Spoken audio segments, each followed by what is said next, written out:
নমস্কার বন্ধুরা, বনশ্রীস kitchen and blogs থেকে সবাইকে স্বাগত জানাই। আজ করে দেখাবো দেশি আমড়া দিয়ে নিরামিষ টকের ডাল। আসুন তাহলে রেসিপিটি শুরু করা যাক। রেসিপিটি ভালো লেগে থাকলে আমার চ্যানেলটিকে সাবস্ক্রাইব করার অনুরোধ রইল। নিরামিষ আমড়ার ডাল বানানোর জন্য এখানে আমি মটর ডাল ভিজিয়ে রেখেছি। এখানে 1.25 কাপ মতো মটর ডাল আছে। ডালটাকে ভালো করে ধুয়ে আমি জলে ভিজিয়ে রেখেছিলাম 2 ঘন্টা। এবার ডালটাকে আমি সেদ্ধ করার জন্য প্রেসার কুকারের মধ্যে সমস্ত ডালটাকে দিয়ে দেব। আমি ডাল ভিজিয়ে রান্না করছি যাতে তাড়াতাড়ি ডালটা সেদ্ধ হয়ে যায়। আপনারা চাইলে এমনি ডাইরেক্টও ডালটাকে সেদ্ধ করে নিতে পারেন। এই কাপের 1.25 কাপ ডাল আমি ভিজিয়ে রেখেছিলাম, আর এই কাপেরই আমি 2.5 কাপ মতো জল এর মধ্যে দিয়ে দিচ্ছি। আপনারা আপনাদের ডালের পরিমাণ হিসেবে জলটা দিয়ে নেবেন।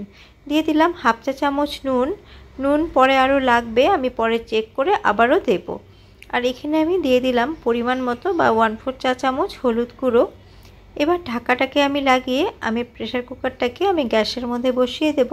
কুকারটাকে গ্যাসের মধ্যে বসিয়ে মিডিয়াম ফ্লেমে আমি 3টে হুইসেল লাগিয়ে নেব। ডাল সেদ্ধ হতে হতে এখানে আমি আমড়া নিয়ে নিয়েছি, আমড়াগুলোকে ভালো করে ধুয়ে নিয়েছি।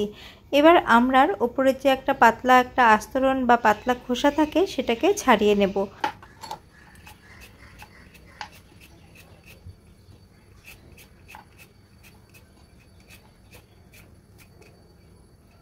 সমস্ত আমড়ার খোসা ছাড়িয়ে নিয়েছি। এবার আমড়াগুলোর ওপরের অংশটা একটু কেটে ফেলে দেব, তারপরে আমড়াগুলোকে 2 ফালা করে নেব।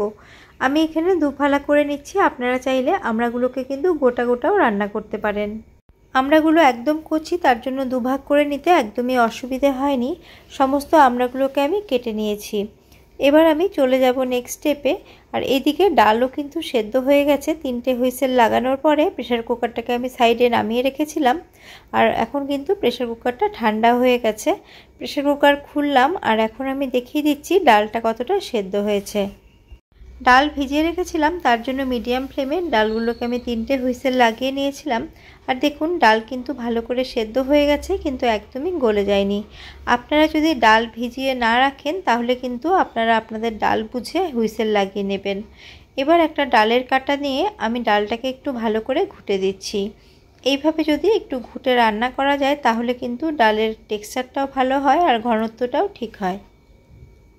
ডালটাকে ঘুটে নিয়েছি। আপনাদের কাছে ডাল ঘুটনি না থাকলে আপনারা হাতার পেছন দিয়েও কিন্তু ডালটাকে স্ম্যাশ করে নিতে পারেন। দেখুন ডালটা এখন এই রকম হয়েছে। এবার আমি এর মধ্যে ধুয়ে কেটে রাখা আমড়াগুলো দিয়ে দিচ্ছি, আর দিয়ে দিচ্ছি 4টে চেরা কাঁচা লঙ্কা। ডাল সেদ্ধর সময় আমি কিছুটা পরিমাণ নুন দিয়ে সেদ্ধ করেছিলাম।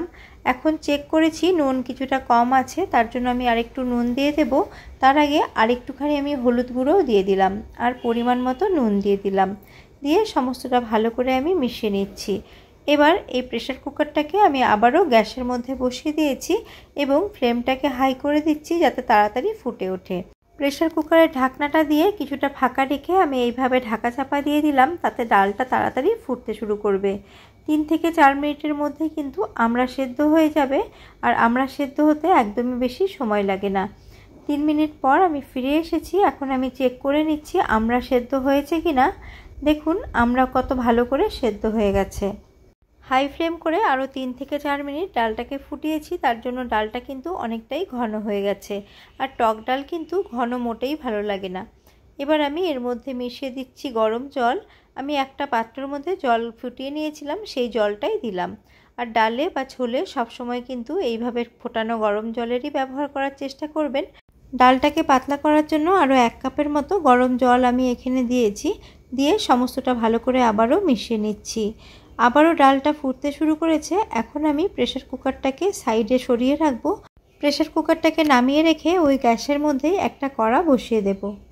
কড়াইটা ভালো করে গরম হয়ে গেছে। এখন আমি এর মধ্যে দিয়ে দিচ্ছি 1.5 চা চামচের মতো সর্ষের তেল।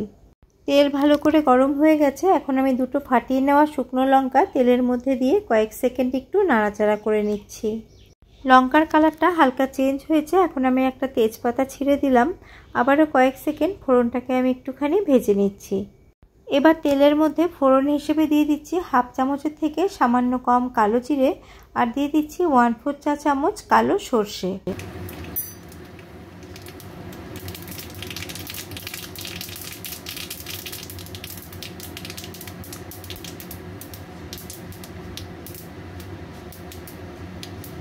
লো ফ্লেম করে ফোড়নটাকে কয়েক সেকেন্ড ভেজে নিয়েছি। ফোড়ন থেকে একটা সুন্দর গন্ধ বেরোতে শুরু করেছে। এখন সেদ্ধ করা ডালটা আমি কড়ার মধ্যে ঢেলে দিচ্ছি। এই সময় গ্যাসের ফ্লেমটাকে একদম লোতে রাখবেন, নয়তো গায়ে ছিটে আসতে পারে।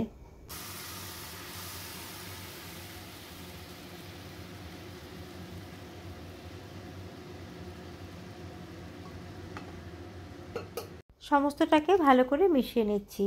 ডাল ফোড়ন দেওয়ার আগে ডালের মধ্যে যা যা প্রয়োজন ছিল সমস্ত কিছু আমি দিয়ে নিয়েছি। ফোড়ন দেওয়ার পরে ডালটা কিন্তু আমি আর বেশি রান্না করব না। পুরনো বন্ধুদের ধন্যবাদ আমার পাশে থাকার জন্য, আর নতুন বন্ধু যারা আমার চ্যানেলটিকে ভিজিট করেছেন আমার চ্যানেলটিকে সাবস্ক্রাইব করার অনুরোধ রইল। পাশে থাকা বেল আইকনটির অল প্রেস করে দিলে আমার নিত্য নতুন ভিডিওর আপডেট সবচেয়ে আগে আপনারা পেয়ে যাবেন। আমি একটু চেক করে নিলাম আর একটুখানি নুনের প্রয়োজন, তার জন্য আর একটুখানি নুন অ্যাড করে দিলাম। আর স্বাদের ব্যালেন্সের জন্য খুব সামান্য একটু চিনি দিয়ে দিলাম। চিনি অপশনাল, আপনারা যদি অপছন্দ করেন তাহলে কিন্তু স্কিপ করতে পারেন। ডালের টেস্ট ঠিক আছে। এখন আমি গ্যাসের ফ্লেমটাকে অফ করে দিয়েছি। এখন আমি আপনাদের সার্ভ করে দেখাবো। কাঁচা আম দিয়ে আমের ডাল তো আমরা সকলেই খেয়ে থাকি, আর এখন আমড়ার সিজন, তার জন্য আমি আমড়া দিয়ে টকের ডাল বানালাম।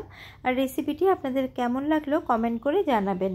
দুপুরে ভাতের সাথে আমড়ার ডাল আর যে কোনো একটা ভাজা থাকলেই কিন্তু খাওয়াটা হয়ে যায়। রেসিপিটি আপনাদের কেমন লাগলো কমেন্ট করে জানাবেন। ভালো লেগে থাকলে লাইক কমেন্ট শেয়ার করবেন।